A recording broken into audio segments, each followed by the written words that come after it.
Jesus Christ claimed to be God in the flesh. And one of the pieces of evidence that he used to bolster that claim was the resurrection. He claimed that he was going to die, and then after he died, the Bible writers claimed that he rose from the grave. The fact of the matter is Christianity stands or falls on the resurrection of Jesus Christ. Did Jesus really rise from the grave? Is there evidence that proves that to be a historical reality? These are both really good questions, and it's pretty simple to both of them. No. Jester, Lord of Fools says, before we start, can we please affirm that Paul was not an apostle? Well, so it depends on what you mean by apostle there, Jester, because as far as Paul is concerned, what it means to be an apostle is that he got visions or hallucinations of the risen Jesus. And I mean, there's no reason for anybody to say, oh, he didn't have a vision of Jesus.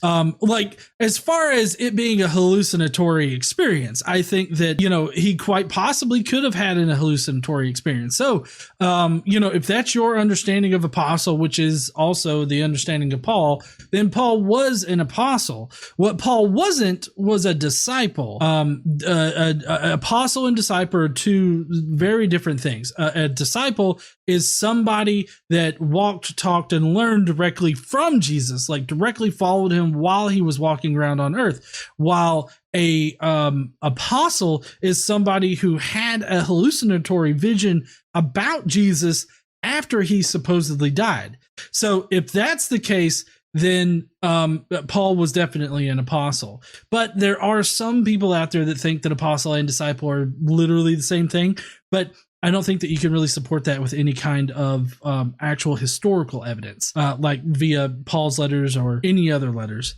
So the first question that he asked is, did Jesus really rise from the grave? Well, all the evidence that we have suggests that that probably didn't happen, considering that it hadn't happened before then, and it hasn't happened after that point, at least not in the fashion that Christians claim. As far as coming back to life after your heart stopping or anything like that, the way in which Jesus is supposedly rose from the grave is vastly different. So that's never known to happen. So that while it could be possible that happened, because we can't prove or disprove magic, right? Because that's one of those kind of unfalsifiable things. So there's literally no way to say definitely whether or not that exists. But what we can say is that we don't have any evidence for it, so therefore there's no reason for us to believe it. And then his second question is there evidence that proves that to be a historical reality? No, there's not. And that's why you answer the first question with no, because you should really ask this question first in order to answer the first question. There's no empirical or historical evidence that would suggest that this is possible or probable,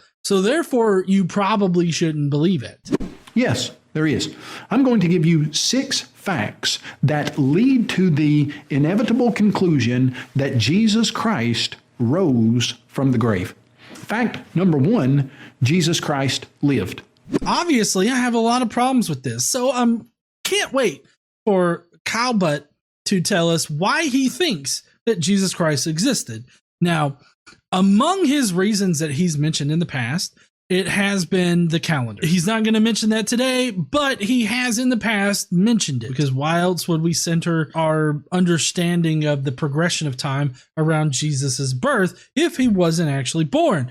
But the problem with that is that the calendar, the Gregorian calendar that we're using now, was made up by Pope Gregory. What was it? It was like the 13th or the 18th. I don't know which iteration of Gregory and the popes it was, but you get my point. It was a pope that developed it, and so obviously he's going to pick Jesus's birth because they thought that he was born. So that's been one piece of evidence that they use. Right now, the way that I understand it, as all the evidence that I've ever examined has not proven that Jesus resurrected. But if Kyle seems to have some kind of magical piece of evidence that definitely proves it, then I would want to know about it. So I think that it's possible for him to have evidence. Do I think it's plausible? Fuck no. That seems very simple. It seems like maybe you shouldn't even put that in a list of facts that validate the resurrection. But many people argue against the very historical life of Jesus. For good reason. If I could just lay this out really quick, the good reason is the lack of solid evidence that places Jesus in history. The earliest piece of evidence that we have is Paul in his letters.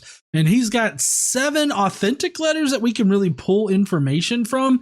And from what we can tell, Paul never references Jesus as being a real historical person on earth. Now, there are ambiguous verses, don't get me wrong, where under certain understandings, you could definitely swing a historical direction. But I feel like the mythicist arguments against those verses, being historical but rather being of a celestial Jesus are far stronger. So I lean in the direction that Paul only ever attests to a celestial Jesus. And I have many videos here on this channel as well as on GE Shorts, which if you guys don't know, we started a sort of a clips channel called Godless Engineer #shorts. You can search that up and you can find it. But it's if you want shorter form content where I hyper specifically cover one particular thing, then you can definitely go over there, subscribe, and watch those videos. They post 5 times a week, just like we pretty much post over here.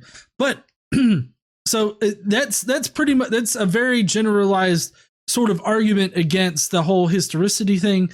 There's very little evidence to suggest that Jesus actually walked on earth. He was more likely a celestial figure the entire time that later got historicized, which is how other gods got historicized in the past. So let's see what kind of argument he has for Jesus existing.